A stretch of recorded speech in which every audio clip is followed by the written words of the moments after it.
Alô, irmãos e irmãs, Pai seja com todos nós, né? Esse dia, 18 de fevereiro de 2021, graças a Deus, né?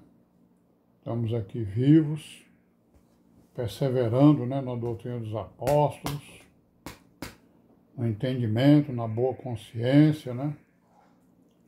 Procurando nos aperfeiçoarmos aí no entendimento, né? E não só no entendimento, como também pela obediência, né? Mais uma vez, graças a Deus por isso. E vamos pedir a proteção do Deus Altíssimo, né?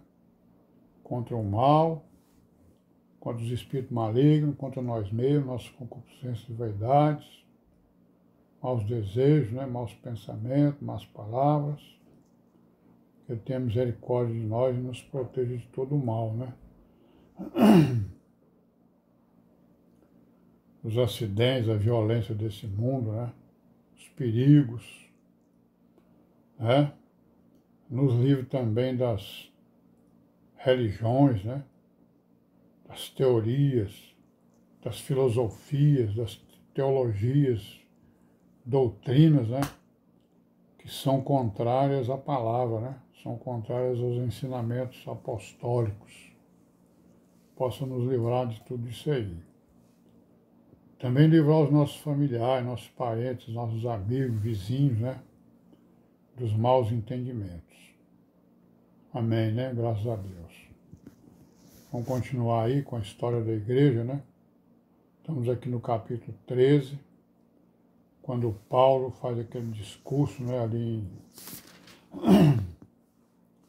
Ali naquele lugar, né? A Pisídia, né? Tá ali na Pisídia, deixa eu ver onde é que ele estava. Até me esqueci onde é que ele estava.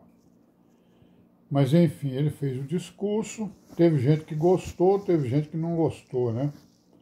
Vamos ver aqui quem foi que gostou. Nós lemos até o 43, né? Aliás, até o 42, né? Então no 42 diz assim: Saídos os judeus da sinagoga, os gentios rogaram que no sábado seguinte lhes fossem ditas as mesmas palavras. Por Paulo, né? Despedido da sinagoga, muitos dos judeus e dos prosélitos religiosos seguiram Paulo e Barnabé, os quais, falando-lhes, os exortavam a que permanecessem na graça de Deus.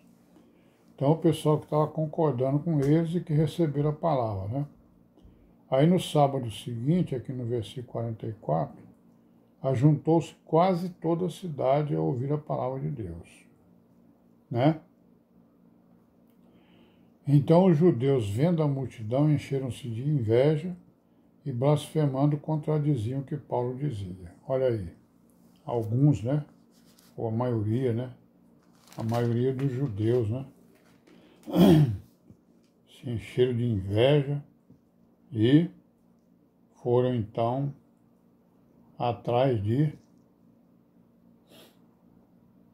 contradizer a palavra, né? Então eles estavam em Antioquia da Pisídia, cidade de Antioquia, né? Mas Paulo e Barnabé, usando de ousadia, disseram: Era mistério que a vós se vos pregasse primeiro a palavra de Deus.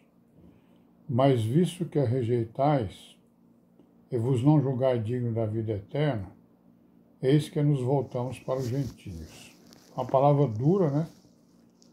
Para os judeus, não é isso? Porque o Senhor assim nos mandou. Eu te pus para a luz dos gentios, para que sejas de salvação até os confins da terra. E os gentios, ouvindo isso, alegraram-se e glorificaram a palavra, né, do Senhor, e creram todos quantos estavam ordenados para a vida eterna. E a palavra do Senhor se divulgava por toda aquela província. Mas os judeus incitaram algumas mulheres religiosas e honestas e os principais da cidade e levantaram perseguição contra Paulo e Barnabé e os lançaram fora dos seus termos.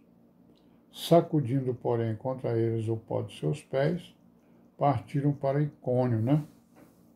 E os discípulos estavam cheios de alegria e do Espírito Santo. Então está aí, né? Os judeus, né? Se rebelando contra a palavra, contradizendo, né? Os ensinos apostólicos, principalmente o ensino de Paulo, né? Principalmente aí o Paulo que estava se lançando para os gentios de uma forma, digamos assim, bastante contundente, né? Aí no capítulo 14 a gente vê aqui que o evangelho é pregado em Icônio, Listra, Derbe, né? Sucesso e perseguição, a volta a Antioquia. Quer dizer, o Paulo ainda voltou lá em Antioquia, né?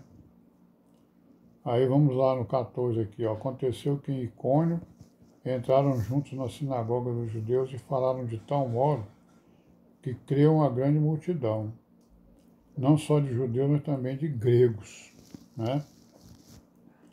Mas os judeus incrédulos incitaram e irritaram contra os irmãos os ânimos dos gentios.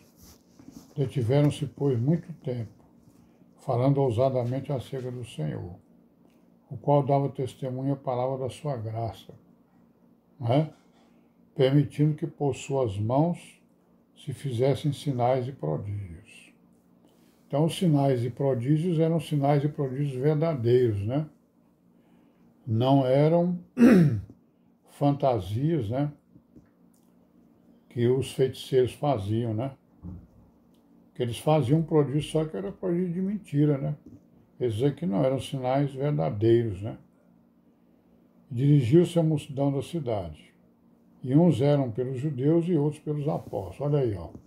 Então a divisão, né? Onde eles apareciam, ocorria uma divisão por causa dos judeus.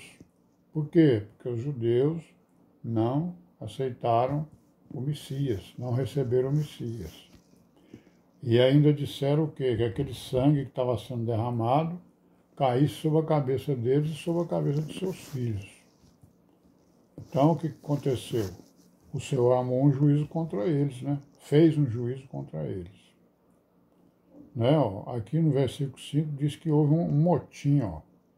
Havendo um motim tanto dos judeus como dos gentios, com seus principais, para os insultarem e apedrejarem. Então não foi fácil não, né, a vida dos apóstolos. Sabendo eles, fugiram para Listra e Derbe, cidades da Licaônia, e para a província circunvizinha. E ali pregavam o evangelho, né? Estavam sentados em Listra, certo varão leso dos pés, coxo desde o ventre de sua mãe, o qual nunca tinha andado. Né? Este ouviu falar Paulo, que fixando nele os olhos, e vendo que tinha fé para ser curado, disse em alta voz: levanta-te direito sobre teus pés. E ele saltou e andou. E as multidões, vendo o que Paulo fizera, levantaram a sua voz, dizendo em língua licaônica: fizeram-se os deuses semelhantes aos homens e desceram até nós. Olha aí o entendimento deles, né? O entendimento das religiões, né? Daquela época, né? Que pelas mitologias que eles tinham, né? Tinham uns homens que eram filhos dos deuses, né? Os feiticeiros daquela época, né? Os que faziam magia, né? Aí eles estavam pensando que Paulo está fazendo magia. Na verdade, não, ele estava fazendo prodígio mesmo, né? Não ele, mas o Espírito. Aí o que eles fizeram? Clamaram lá pelos deuses dele, né? E chamavam Júpiter a Barnabé e Mercúrio a Paulo, porque este era o que falava. São deuses da mitologia romana, né? Não é isso? O Júpiter é um cabo parecido com o meu nome daquele deus lá, deus dos gregos lá, o deus grande dele lá. O Júpiter substituía ele na mitologia romana, né? Aí eu esqueci o nome do deus dele lá. Depois eu me lembro aqui. O Júpiter, Barnabé era o Júpiter. E o Mercúrio era Paulo, que eram deuses, né? Aí o que aconteceu? Apareceu lá um sacerdote de Júpiter, cujo templo estava em frente da cidade, trazendo para a entrada da porta touros e grinaldas que queria com a multidão sacrificar-lhes. Olha aí, apareceu lá um sacerdote do deus Júpiter, né? Sim, eu me lembrei aqui do nome do deus grego, né? É o Zeus, né? Então, o Júpiter era o equivalente, né? Na mitologia romana, era o equivalente a Zeus da mitologia grega. Então, nós estamos vendo aí, né? O que os apóstolos estavam sofrendo. Perseguição das religiões e dos judeus, né? Olha aí as religiões aí, ó, a mitologia, né? Eram as religiões deles. Mitologia grega, que tinha lá não sei quantos milhões de deuses, e os romanos tinham a mesma coisa, né? Os mesmos deuses, só com outros nomes, né? Não é isso? Então vamos parar por aqui, né? Amanhã a gente continua aqui, se Deus quiser. Paz seja com todos nós nesse dia. Amém.